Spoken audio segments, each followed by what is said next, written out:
So the first thing, of course, is finding out, is there a risk? Because sometimes there's a risk, but nobody cares. You're going to drive a car on the road. You'll drive a car all your life.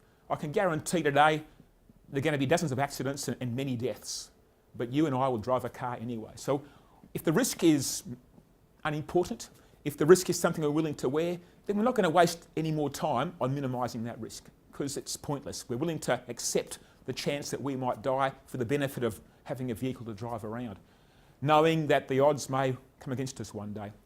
So we want to find out where the risks are, grade the risks, and the ones that we don't want to live with, we will then do something about. So we need a way of achieving that outcome, a way of understanding where the risks lie. And the way that we're going to adopt is literally a flowchart methodology. From the beginning of what we're looking at through to the end, we're going to break it down into, I call them process maps, because it's a map of the whole process, but it's purely a technique to let us break it down to step-by-step aspects of this whole process. The risk in each step, and to identify the risk, we're going to go back to our physics of failure listing and actually say, what if there's a fire? What if there's a high vibration? What if it's been miscorrectly assembled? And actually say, if these things can possibly happen along this process, is it important if they do or if they don't? If it's important that they don't happen, then we're going to say, what are we going to do about that? And then we start building the solutions into our procedure. So we're going to categorise the risk. This again is a typical process for risk management. What's the cost of something going wrong? What's the cost of downtime, of health and safety? If it ends up hurting somebody, well, we can't accept that. If it slows production down too much, we can't accept that. If it ends up, this risk causes us to make scrap product that I have to throw away or rework, then I'm losing money. And I could have stopped that by understanding, hey, I can design a process to prevent that problem in the first place.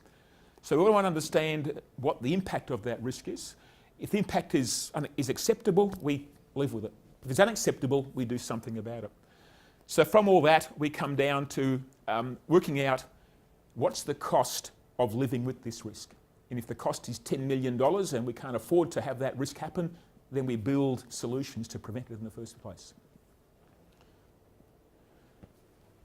Fundamentally, the understanding that we're looking for is a realisation that our whole world is series activities or series processes. A business life cycle is a series process. I get it wrong here and everything after that ends up being a nightmare. Our activities at work, that's a series process. And there's not many jobs that are only 5 tasks long. In a maintenance work, you're talking 20, 25, 50 tasks. And this chain is a long, long chain, and every single item has to go right. Perhaps, maybe it doesn't matter. We'll have to see. If it doesn't matter if task 4 goes wrong or not done properly to the whole job, then we just don't worry about task 4. Just let the dice roll, and whatever comes up, we accept. Same with our manufacturing or any business. There are processes, and there are other processes that impact on those processes. And so we have this hodgepodge of high-risk scenarios. And of course our machines, they're all series components assembled together to make a machine that works as a complete unit. So everywhere we have opportunities for something to go wrong. So I want to break these all down into identifiable places where those opportunities arise. So some thoughts that I put together there, without the tools to find exactly what they need to focus on, without evidence that high reliability is worthwhile, and without an achievable plan to deliver it, organisations will waste away.